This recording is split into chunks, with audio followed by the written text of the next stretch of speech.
இந்த முதல் சாதனை பண்ண இல்லையா 3 வயசுல, அப்ப எத்தனை அம்புகளை விட்ட நீ? 1111 அம்புகள் விட்டேன். நான் ஒலிம்பிக்ல கோல்ட் மெடல் வாங்கணும்னு ஆசைப்படுறேன். அதுவும் நிச்சயமா என்னோட குருவோட ஆசீர்வாதத்துல நான் நிச்சயமா ஒலிம்பிக்ல, அதுவும் 2032ல நான் நிச்சயமா வாங்குவேன். சிஎம் சாருக்கு நான் ஷாலும் புக்கும் கொடுக்க போனேன். அப்போ சிஎம் சார் சொன்னாங்க, எனக்கு ஷால் வேணாம், புக் மட்டும் கொடு அப்படின்னு சொன்னாங்க. அப்போ நான் கொடுத்துட்டு அந்த ஷாலை எங்கள் குருநாதர் கிட்ட போய் கேட்டேன், இது என்ன பண்ணுறது அப்படின்னு கேட்டேன். யாருக்குனாச்சும் நீ கொடு, இல்லைன்னா பாவாடை சட்டையா தா அப்படின்னு சொன்னாங்க. அப்போதான் நான் இதை பாவாடை சட்டையா தச்சு எல்லாருக்கும் கொடுத்துருந்தேன். நான் 3 டாக்டரேட்ஸ் பட்டம் வாங்கியிருக்கேன். ஒன்று நான் 4 கரங்கள்னு சொல்லிட்டு ஒரு ட்ரஸ்ட் வச்சுருக்கேன். அதுவும் இல்லாமல் இறந்து போனவங்களெல்லாம் எடுத்து அடக்கம் பண்ணி வச்சுருக்கேன். ஷூட் பண்ணி நான் நிறைய வேர்ல்ட் ரெக்கார்ட்ஸ் இந்த மாதிரிலாம் பண்ணுறதுனால அதுக்காக எனக்கு ஒரு டாக்டரேட்.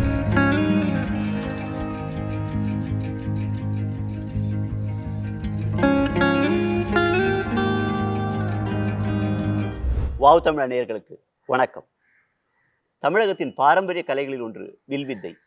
இந்த வில்வித்தை போட்டியில் 7 வயதுக்குள் 5 உலக சாதனையை படைத்துள்ள சஞ்சனாவை இப்போது நாம் சந்திப்போம்.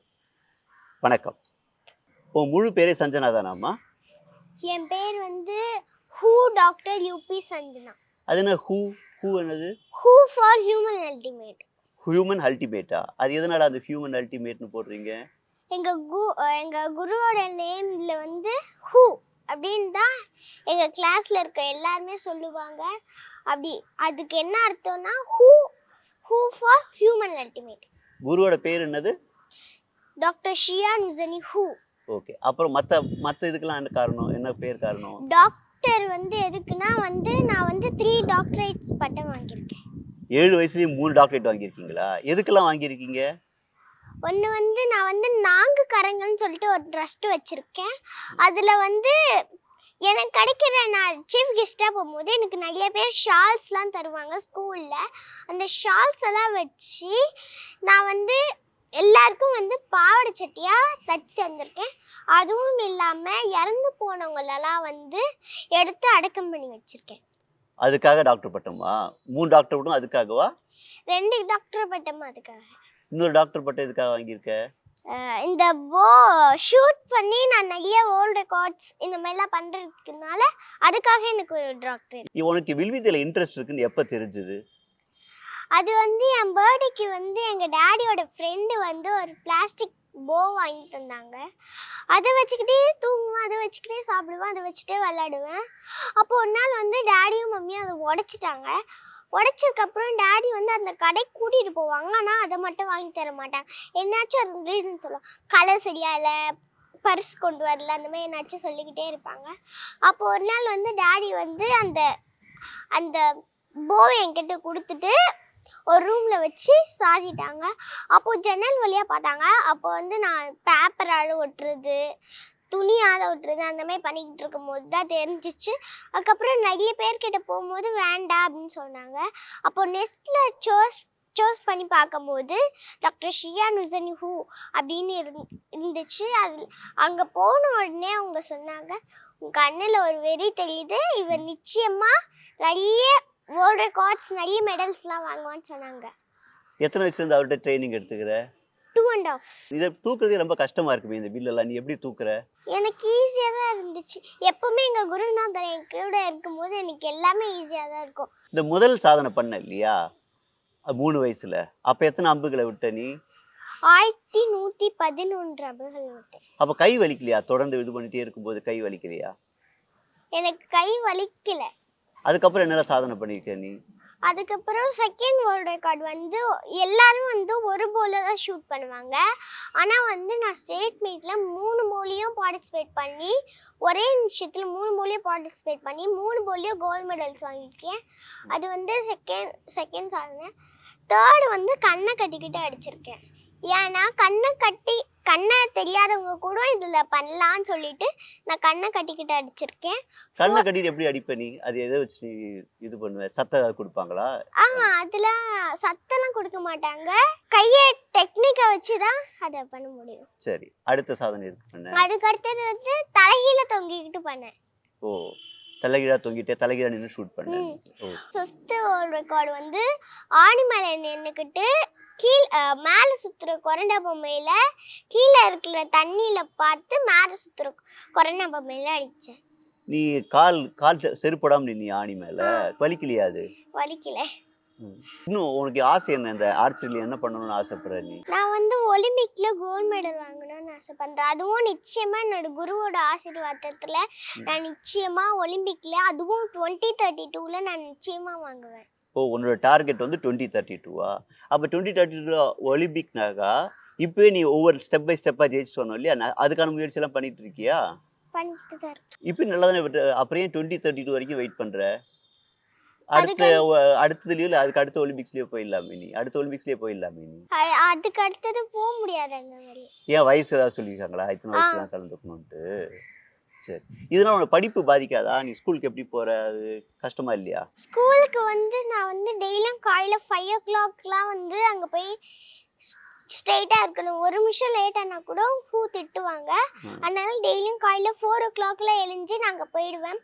போனதுக்கு அப்புறம் அங்கேருந்து ஷூட் பண்ணிட்டு ஒரு 2 செட்டு பண்ணி முடிச்சது. நாங்கள் வந்து அங்கேயே ட்ரெஸ்லாம் மாற்றிட்டு அங்கேயே எல்லாம் வாங்கிட்டு நான் வந்து அப்படியே பைக்கில் வந்து ஸ்கூலில் ஏறுவேன். உனக்கு இதெல்லாம் கஷ்டமா இல்லையா? நான் காலைல தூக்கமா வருமே, எப்படி இது பண்ற நீ? அது வந்து நான் எப்பவுமே எல்லாமே பைக்லேயே தான் பண்ணிப்பேன். சாப்பிட்றதுக்குள்ள பைக்லேயே பண்ணிப்பேன், தூங்குறதுக்கு கூட அங்கேயே பண்ணிடுவேன். ஓ, எந்திரிச்சு பைக்ல உட்காந்து தூக்கிட்டே போயிடுவியா? விழுந்துட மாட்டியா பைக்ல தூக்கிட்டே? அப்பா பின்னாடி உட்காந்துக்குவியா? திரும்ப சாயங்காலம் ட்ரைனிங் பண்ணுவியா? ஆர்ச்சரி ட்ரைனிங்க்கு சாயங்காலம் வந்து எங்க வீட்டாண்ட ஒரு கிரவுண்ட் இருக்கு. அதான் இந்த கிரவுண்ட்ல வந்து பிராக்டிஸ் பண்ணுவேன். எப்ப படிப்ப? ஸ்கூல் லெசன்லாம் வந்து நைட்டுக்கா படிப்பேன். 7 o'clock படிப்பேன். படிப்புல எப்படி நல்ல ரேங்க் வாங்குறியா எப்படி? அப்ப நிறைய மோட்டிவேஷன் ஸ்பீச் எல்லாம் கொடுக்க போறேன் நிறைய அப்பா. ஆமா, நிறைய. அது எப்படி பேசுற நீ? அது எப்படி ஸ்டேஜ் ஃபியர்லாம் உனக்கு கிடையாதா? நிறைய பேர் முன்னாடி பேசுறதுக்கு அதுல எனக்கு எதுவும் கிடையாது. தைரியமா பேசிடுவேன். உனக்கு இன்னும் என்ன ஹெல்ப்லாம் தேவைப்படும்? இப்போ உனக்கு எல்லாம் வசதியா இருக்கு? எல்லா வசதியும் இருக்கா உனக்கு? எனக்கு எல்லாமே நான் இப்போ போட்டிருக்க ட்ரெஸ்ஸு, நான் போட்டிருக்க ஷூ, நான் போட்டிருக்க ஃபேண்ட், இது எல்லாமே எங்கள் குருநாதர் தான் வாங்கி தந்தாங்க. எல்லாமே எங்கள் குருநாதர் தான் செஞ்சு தருவாங்க. இப்படி சோஷியல் சர்வீஸ் பண்ணுறல்லம்மா, அந்த எண்ணம் அப்படி எனக்கு எப்படி வந்துச்சு? உங்களுக்கு ஹெல்ப் பண்ணணும், அந்த யாராவது இறந்து போனாங்கனாக்கா அவங்க அடக்கம் பண்ணுறதுக்கு உதவி பண்ணணும், குழந்தைங்களுக்கு துணிக்கு நம்ம பொன்னாடிலாம் கொடுக்கணும் அப்படின்ற எண்ணம் உனக்கு எப்படி தோணுச்சு? எனக்கு வந்து நான் வந்து ஒரு நாள் வந்து சிஎம் சாருக்கு வந்து நான் வந்து ஷாலும் புக்கும் கொடுக்க போனேன். அப்போ வந்து சிஎம் சார் சொன்னாங்க, எனக்கு ஷால் வேணாம், புக் மட்டும் கொடு அப்படின்னு சொன்னாங்க. அப்போ நான் கொடுத்துட்டு வந்து அந்த ஷாலை வந்து எங்கள் குருநாதர் கிட்ட போய் கேட்டேன், இது என்ன பண்ணுறது அப்படின்னு கேட்டேன். அப்போ எங்கள் சொன்னாங்க, இதை வந்து நீ வந்து யாருக்குனாச்சும் நீ கொடு, இல்லைன்னா பாவாடை சட்டையாக தா அப்படின்னு சொன்னாங்க. அப்போதான் வந்து நான் இதை வந்து பாவாடை சட்டையாக தச்சு எல்லாருக்கும் கொடுத்துருந்தேன். இது உங்கள் அம்மா அப்பாலாம் உனக்கு ஹெல்ப்ஃபுல்லாக இருக்காங்களா? உன்னுடைய ஆர்ச்சரி இதுக்கு எந்த அளவுக்கு ஹெல்ப்ஃபுல்லாக இருக்காங்க? எனக்கு வந்து தான் ஹெல்ப்ஃபுல்லாக இருக்காங்க. அப்பா அம்மா ஹெல்ப்ஃபுல்லாக இல்லையா? அப்பாவும் இருப்பாங்க, ஆனால் முதல்ல தான். சரி, இப்போ மற்ற பெற்றவங்களா இருக்காங்க இல்லையா, அவங்களாம் குழந்தைகிட்ட எப்படி நடந்துக்கணும் அப்படின்னு நீ நினைக்கிற? நான் வந்து எப்பவுமே வந்து குழந்தைங்களை வந்து அடுத்தவங்க கூட வந்து கம்பேர் பண்ணக்கூடாது. அந்த பொண்ணு இப்போ நான் ஷூட் பண்ணுறேன், சஞ்சனா ஷூட் பண்ணுறா, நீயும் ஷூட் பண்ணு. அந்த பொண்ணு பாட்டு பாடுது, நீயும் பாட்டு பாடு. அந்த பொண்ணு டான்ஸ் ஆடுது, நீயும் டான்ஸ் ஆடு. அந்தமாரி சொல்லாமல் அவங்களுக்குள்ளேயும் ஒரு திறமை இருக்கும், அதை தெரிஞ்சுக்கிட்டே நீங்கள் அதில் சேர்த்து விட்டீங்கன்னா அவங்களும் என்ன போல் அவங்க நாளைக்கு வந்து இந்த இடத்துக்கு வந்து உட்காருவாங்க. அதுக்கப்புறம் இன்னொன்று வந்து எப்பவுமே வந்து நம்ம அப்பா அம்மா வந்து எப்பவுமே நம்ம கூடயே இருப்பாங்க இல்லையா? கடைக்கு போனால் கடைக்கு வராங்க, எங்கேனாச்சும் கோயிலுக்கு போனால் கோயிலுக்கு வராங்க, எங்கேனாச்சும் நம்ம ஃப்ரெண்ட்ஸ் வீட்டுக்கு போனால் ஃப்ரெண்ட்ஸ் வீட்டுக்கே வராங்க. அந்த மாதிரி தான் எனக்கு ஒன்று. அப்போது ஒரு நாள் வந்து நான் எங்கள் அப்பா கிட்ட கேட்டேன், ஏன்ப்பா எப்பவுமே என் கூடயே வரீங்க அப்படின்னு கேட்டேன். அப்போ எங்கள் அப்பா எதுவுமே சொல்லாமல் ஒரு மலை உச்சி கூட்டிகிட்டு போய் காத்தாடி விட சொன்னாங்க. அந்த காத்தாடி விட்டுக்கிட்டே இருந்தேன். அந்த காத்தாடி நான் சொல்கிற விதத்துலாம் போது எனக்கு அது ரொம்ப சந்தோஷமாக இருந்துச்சு. அதுக்கப்புறம் எங்கள் அப்பா வந்து எப்படிம்மா இருக்கேன், நல்லா இருக்கியா, சந்தோஷமாக இருக்கியா அப்படின்னு கேட்டாங்க. நான் ரொம்ப சந்தோஷமாக இருக்கேன்ப்பா அப்படின்னு சொன்னேன். அதுக்கப்புறம் எங்கள் அப்பா வந்து சிசரால் அந்த நூலை கட் பண்ணி விட்டுட்டாங்க. உடனே வந்து நான் அழுது, ஏன்பா கட் பண்ணி விட்டீங்க அப்படின்னு கேட்டேன். சரி, நான் உனக்கு அதே காத்தாடியே தேடி தரேன் அப்படின்னு சொன்னாங்க. அப்போ நானும் எங்கள் அப்பாவும் போய் தேடும் போது அந்த காத்தாடி ஒரு முள்செடியில் மாட்டி கிழிஞ்சு கிடந்தது. உடனே நானும் அப்பாவும் அதை எடுத்துகிட்டு வந்து அது ஒரு கம் போட்டு ஒட்டி பறக்க விட்டா அது பழையமையே பறக்கலை. அந்த காத்தாடி போதில் தான் நம்ம வந்து எப்பவுமே வந்து நம்ம அப்பா அம்மா கைக்குள்ளே இருந்தால் தான் நம்மளால் அந்த காத்தாடி போல் மேலே பறக்க முடியும். நம்ம அவங்க கையை விட்டு போயிட்டோன்னா நம்ம வந்து அந்த காத்தாடி போல் நம்ம கிழிஞ்சு போயிடுவோம். Very good, very good. இப்போ இந்த மோட்டிவேஷன் ஸ்பீச்லாம் கலந்துக்கிறேன் இல்லையா, அங்கே என்ன மாதிரிலாம் சொல்லுவேன் பசங்கக்கிட்ட, என்னெல்லாம் சொல்லுவேன் நீ? இப்போ இந்த சொன்ன இந்த கதை எப்படி சொல்லுவியா நீ? அதுக்கப்புறம் வந்து நான் வந்து எப்பவுமே வந்து நம்ம டீச்சர் சொல்கிறத உன்னிப்பாக கவனிக்கணும் அப்படின்னு சொல்லுவேன். அது வந்து அதுக்கு வந்து நான் அந்த கதை சொல்லுவேன். ஒரு கதை, ஒரு பயங்கரமான இருட்டு, அமாவாசை. அப்போது ஒரு கார் வந்து வேகமாக ஒரு பிரிட்ஜு மேலே போகுது. அந்த பிரிட்ஜு உடஞ்சிருக்குது. அந்த கார் அங்கிளுக்கு தெரியலை. அப்போது வந்து அந்த பிரிட்ஜு வந்து உடஞ்சிருக்குது. அந்த கார் அங்கிள் வந்து பார்த்துட்டாங்க. பார்த்தோன்னே அவங்க அங்கிள் வந்து பிரேக் அடிக்கிறாங்க. அந்த பிரேக்கே பிடிக்கல. அதுக்கப்புறம் அந்த அங்கிள் வந்து கீழே விழுந்து அந்த காலும் தூள் தூளாகிடுது. ஆனால் வந்து அந்த அங்கிளும் இறந்து போயிடுறாங்க. காலும் தூள் தூளாகிடுது. ஆனால் அதில் இருக்க லைட்டு மட்டும் அணையுது ஆஃப் ஆகுது, அணையுது ஆஃப் ஆகுது. எப்படி அணையுது ஆஃப் ஆகுது? ரெண்டும் ஒன்று தானே? ரெண்டுமே ஒன்று தான். எப்பவுமே வந்து நம்ம டீச்சர் சொல்கிறத உன்னிப்பாக கவனிச்சாதான் நம்மளால வந்து எந்த லெசனாக இருந்தாலும் நம்ம அதில் வந்து ஜெயிக்க முடியும். அவங்க சொல்கிறத நம்ம கேட்காம ஃப்ரெண்ட்ஸ் கூட ஏன்னாச்சும் பேசிட்டு இருக்கிறது, இல்லை விளையாடுறது, அந்த மாதிரி இருந்தால் வந்து நம்மளால அந்த லெசன் எக்ஸாம் அப்போ நம்மளால எழுதி பாஸ் ஆக முடியாது. Very good. இப்போ ஒரு முக்கியமான ஒரு எக்ஸாம் இருக்கு உனக்கு. அன்னைக்கு ஒரு காம்படிஷன் இருக்கு, ஆர்ச்சரி காம்படிஷன் இருக்கு. நீ எது கலந்துக்குவ? நான் வந்து ஆர்ச்சரி காம்படிஷனில் தான் கலந்து. அப்படியா? மிஸ்லாம் திட்ட மாட்டாங்களா? மிஸ் வந்து எப்பவுமே என்னை திட்ட மாட்டாங்க. சரி, உன்னை பற்றி சொன்னதுக்கு ரொம்ப நன்றி. ஓகேவா? வணக்கம். சஞ்சனாவின் முயற்சிகளுக்கு பின்னணியில் இருந்து அவருக்கு தோள் கொடுத்து கொண்டிருக்கும் அப்பா பிரேம்நாத்தை இப்போது சந்திப்போம். வணக்கம். வணக்கம் சார். அவளுக்கான உதவிகள்லாம் வந்து ஹுசைனி பண்றதா சொன்னாரு. ஆமாம். ஆனாலும் இப்போ நீங்க அவ பின்னாடியே அலைஞ்சிட்டு இருக்கீங்க இல்லையா? கண்டிப்பா. அதனால உங்களுடைய வேலைகள் பாதிக்கும், அது ஃபேமிலி அது எப்படி maintain ஆமாம், பண்றீங்க? கண்டிப்பாக பாதிக்கும். அவங்களுடைய அம்மா வந்து லக்ஷ்மின்னு இருக்காங்க.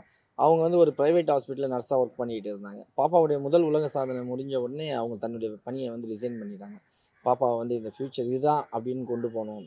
ஏன்னா அவங்க மாஸ்டர் அடிக்கடி சொல்லுவார், இதுவும் என்ன சாதிக்க முடியாது, இதுதான் என்ன சாதிக்க முடியும் அப்படின்றதுனால இதுதான் முடிவு பண்ணதால் அவங்க சப்போர்ட் பண்ணிட்டு இருக்காங்க. இது வரைக்கும் பாப்பாவுக்கு எதுவும் பெரிய லெவலில் யாரும் ஸ்பான்சர் இல்லை. இது ரொம்ப காஸ்ட்லியான கேம். அவங்களுடைய ஏரோ பார்த்தீங்கன்னா ஒரு டசனே வந்து 36,000 அது.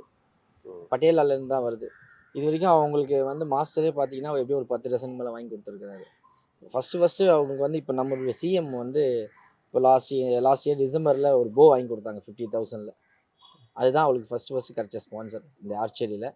இது கொஞ்சம் காஸ்ட்லி கேம். கொஞ்சம் நிறைய பேர் சப்போர்ட் பண்ணால் நிறைய இதுமாரி திறமையானவங்க வளர்கிறதுக்கு வாய்ப்பு இருக்குது. இப்போ உங்களுக்கு எப்படி டைம் அதுக்கு ஒதுக்குறீங்க? இவங்களை கொண்டு போறது ஆமாம், வர்றது, இப்போது இல்ல உங்க வைஃப் கொண்டு போறாங்களா? இல்லை, நான் தான் காலையில் அவங்க 3:30 மணிக்கெலாம் எழுந்துப்பாங்க பாப்பா.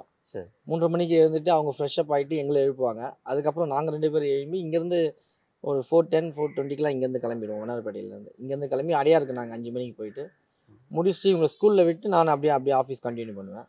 மதியானத்துக்கு மேலே அவங்க பிக்கப் பண்ணி இங்கே கிரவுண்டுக்கு ப்ராக்டிஸ்க்கு வருவாங்க. ஸோ அவங்க அம்மாவும் முழுக்க கூட இருக்காங்க. இப்போ இந்த 3 டாக்டரேட் சொன்னீங்க, அந்த 3 டாக்டரேட் யாரெல்லாம் கொடுத்துருக்காங்க? ஒன்று வந்து அசாம் புக் ஆஃப் ரெக்கார்ட்ஸ்ன்னு சொல்லிட்டு மும்பையில் அவங்க வச்சு கொடுத்தாங்க. இன்னொன்று ஜெர்னலிசம்னு சொல்லிட்டு இங்கே வெள்ளூர் யூனிவர்சிட்டியில் கொடுத்தாங்க. இன்னொன்று வந்து ஹைதராபாத்தில் பாப்பாவுக்கு கொடுத்துருக்காங்க, ராஜஸ்தான் இதில். அது வந்து அவங்களுடைய சர்வீஸ்க்காக கொடுத்தாங்க. அந்த சர்வீஸ்க்கு நீங்கள் எந்த வகையில் உதவுறீங்க? அதுக்கு பின்னணியா? அதுக்கு சர்வீஸ்க்காக வந்து ஃபஸ்ட்டு வந்து அது ஆரம்பமே வந்து நானும் பாப்பாவும் காலைல ப்ராக்டிஸ் போயிட்டு இருக்கும்போது என்னோடய ஃப்ரெண்டு ஒருத்தர் கேட்குறாரு, இதுமாதிரி ஒருத்தவங்க இறந்துட்டாங்க, அவங்களுக்கு ஏதாவது கொடுக்கணும் அப்படின்னா. சரி, நான் காலையில் வந்து கொடுக்குறேன், இப்போ என்கிட்ட கேஷ் இல்லைன்னா நான் இப்போ பார்க்க உடனே கிரவுண்டில் போயிட்டு கேட்டாங்க மாஸ்டர்கிட்ட, இதுமாதிரி வீட்டான ஒருத்தங்க இறந்துட்டாங்க, அவங்களுக்கு அடக்கம் பண்ணுறதுக்கு வேணுமா அப்படின்னா, அவர் 5000 கொடுத்து அப்போ தான் ஆரம்பித்தார் ஃபஸ்ட்டு அது. அதை எடுத்துகிட்டு வந்து அன்னைக்கு நாங்கள் கொடுத்து அந்த நல்லபடியாக முடிஞ்சிச்சு அது. அப்போது எங்ககிட்ட அப்போ 2000 பேலன்ஸ் இருந்தது. அப்போது என்ன பண்ணலான்னு இப்போ போய் மாஸ்டர்கிட்ட திருப்பி கொடுக்கும்போது அவர் இதையே வச்சுக்கோ, இதுமாதிரி எதனா ஒன்றா பண்ணுன்னு அப்படி ஆரம்பித்தார். ஸோ அப்படியே சர்வீஸ் அப்படியே ஸ்டார்ட் ஆயிடுச்சு. இது எப்படி மற்றவங்க தர டொனேஷன்ஸ் அந்த மாதிரி? டொனேஷன்ஸ்ன்னு இல்லை, இப்போ பாப்பா மோட்டிவேஷன் ஸ்பீச் பேச போகும்போது ஒவ்வொரு ஸ்கூல்லையும் அவங்களுக்கு வந்து கிஃப்டாக அது கொடுப்பாங்க ஏதாவது. அது நிறைய ஸ்கூலில் பேசுகிறாங்களா? ஆமாம், இது வரைக்கும் ஒரு 120 ஸ்கூலுக்கு மேலே பேசியிருக்காங்க. ஸ்கூலுக்கு சீஃப் கெஸ்ட்டாக கூப்பிட்ருக்காங்க. ஒரு அரசு பள்ளிகளில் அவளுக்கு கொடுக்குற அந்த கேஷ் அவார்டோ இல்லை செக்கோ எதுவாக இருந்தாலும் அந்த பள்ளிக்கே டொனேட் நீங்கள் டிமாண்ட் பண்ணுவீங்க இல்லை அவங்களே? இல்லை எல்லா ஸ்கூல்லையும் கொடுப்பாங்கன்னு இல்லை, ஒரு சில ஸ்கூலில் விரும்பி கொடுப்பாங்க. சில ஸ்கூலில் கொடுத்துக்கிற ஸ்கூலில் என்ன கேட்கவே மாட்டாங்க. ஒன் டைம் ஒரு ப்ரைவேட் ஸ்கூலில் இங்கே சென்னையில் ஒரு ப்ரைவேட் ஸ்கூலில் ஒரு செக்கை கொடுத்தாங்க. அப்போது உடனே ஃபாதர் கொடுக்கும்போது இவங்க வாங்கிட்டு திருப்பி அதை ஃபோனில் அப்போவே அதை ஸ்கூல் பிடி மாஸ்டரை கொடுத்துட்டு இதை ஸ்போர்ட்ஸுக்கு வச்சிங்கன்னு கொடுத்துட்டாங்க 2018. படிப்பில் எப்படி சஞ்சனா? படிப்பில் ஃபஸ்ட்டு அவங்க தான். அவங்க மிஸ்ஸே டவுட். நாங்கள் நிறைய டைம் ஸ்கூலுக்குலாம் மோட்டிவேஷன் ஸ்கூலுக்கு போகிறதுக்காக நிறைய ஸ்கூல் போகிறதா லீவ் போடுவாங்க, ப்ராக்டிஸ்க்கு நிறைய போவாங்க, எக்ஸாம்லாம் நிறைய அட்டன் பண்ண முடியாது சில டைமில். இப்போ நடந்த மிட்டே எக்ஸாமில் கூட அவங்க நிறைய மார்க் எடுத்து நிறைய பாஸ் படிக்கிறது நல்லா பயங்கர இன்ட்ரெஸ்ட்டாக படிப்பாங்க. இப்போ இந்த போட்டிகளை கலந்துக்கிறதுக்கு குறிப்பிட்ட வயசு இருக்கா?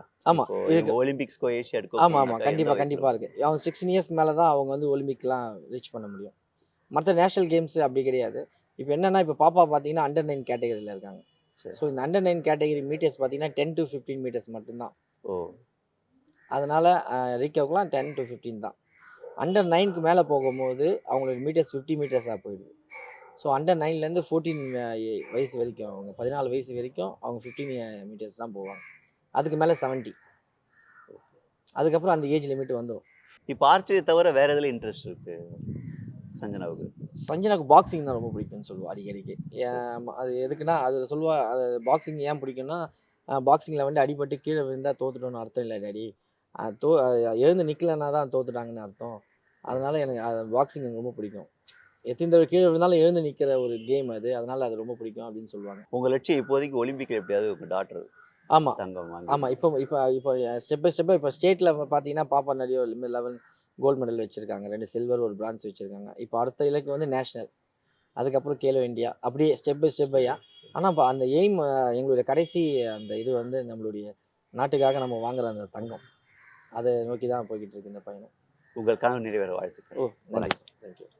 Don't forget to subscribe Miss Wow Tamila. Subscribe பண்ணுங்க, எல்லா வீடியோஸும் லைக் பண்ணுங்க, உங்களுடைய கமெண்ட் செக்ஷனில் ஷேர் பண்ணுங்க. Thank you so much.